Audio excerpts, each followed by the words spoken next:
Hello बच्चों, let's see the question. The question says that explain the historical reason for poverty.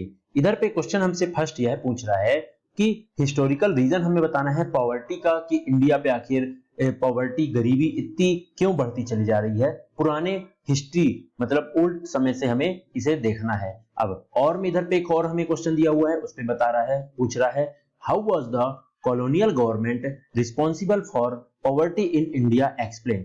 इधर पे हमें यह बताना है कि कॉलोनियल गवर्नमेंट क्यों रिस्पॉन्सिबल है इसके लिए कि इंडिया में पॉवर्टी इतनी ज्यादा बढ़ रही है। चलिए सबसे पहले हम इस क्वेश्चन का की कॉन्सेप्ट देखते हैं। तो इस क्वेश्चन का जो की कॉन्सेप्ट है वह है we can see people they don't have proper food shelter etcetera they comes under poverty. इधर पे सिंपली हमें यह बता रहा है कि पॉवर्टी के अंदर पे इन लोग आते हैं जो जिनके पास में प्रॉपर फूड नहीं है, घर नहीं है, यह सारे लोग पॉवर्टी के अंडर पे आते हैं। अब हम देखते हैं इधर पे एक्सप्लेनेशन, आंसर हम देखते हैं। तो आंसर में हमें इधर पे बता रहा है कि one historical reason is the low level of economic development under the British colonial administration.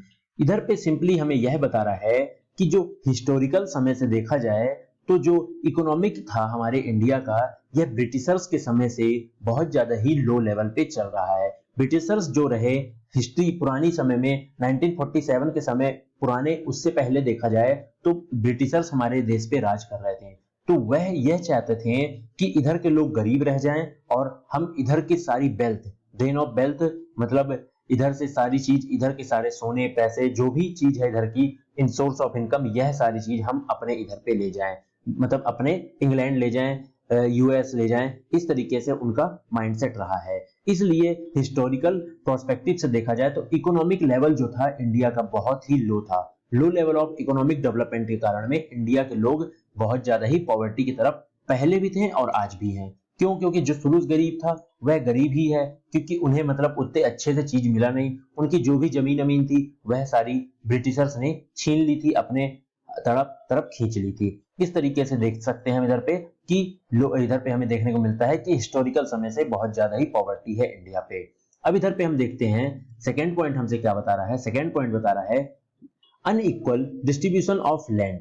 मतलब सेकेंड रीजन इधर पे हमें यह बता रहा है कि जो इधर पे डिस्ट्रीब्यूशन है लैंड का वह अनइक्वल है। कैसे? जैसे कि देखा जाए तो किसी के पास ज्यादा जमीन है, किसी के पास कम जमीन है। इस तरीके से हम इधर पे देखते हैं तो लोगों के पास में जमीन ना होना, इस तरीके से भी वह दूसरे के यहाँ काम करते हैं। जब तक काम मिला तो ठीक है, नहीं तो फिर वह पॉवर्टी की तरफ चले जाते हैं। इस तरीके से डिस्ट्रीब्यूशन भी गवर्नमेंट द्वारा किया गया था, ब्रिटिशर्स गवर्नमेंट द्वारा। अब देखते हैं आगे बता रहा है हमसे and other reasons other resources less job opportunities. मतलब जॉब नहीं है लोगों के पास में, इसलिए पॉवर्टी की तरफ में बढ़ रहे हैं। फिर नेक्स्ट बोल रहा है low growth rate of income. Income की जो ग्रोथ रेट है वह बहुत कम है। इधर पे वर्क नहीं मिल पाता है लोगों को, दूसरे के यहाँ काम करते हैं, एग्रीकल्चर में काम करते हैं, खेती में काम करते हैं, तो कुछ सीमित समय के लिए उनके पास काम रहता है। इस तरीके से इधर पे हमें बता रहा है। फिर आगे बता रहा है failure in promotion of economic growth. Economic growth में फेलियर है, मतलब लोगों के पास इकोनॉमिक ग्रोथ नहीं है, सोर्स ऑफ इनकम कुछ भी नहीं है उनके पास में। फिर आगे बोल रहा है and population control perpetuate the cycle of poverty. मतलब इधर पे फिर हमसे यह बता रहा है कि जो पॉपुलेशन कंट्रोल है यह इंडिया में बिल्कुल भी नहीं है। जैसा कि हम देखते हैं हमारे दो ये चाइल्ड पॉलिसी लाई गई है गवर्नमेंट द्वारा, मगर यह हम आज भी देखते हैं यह ओनली अर्बन एरिया में इंप्लीमेंट में है। रूरल एरिया में ऐसा कोई भी नहीं सोचता है।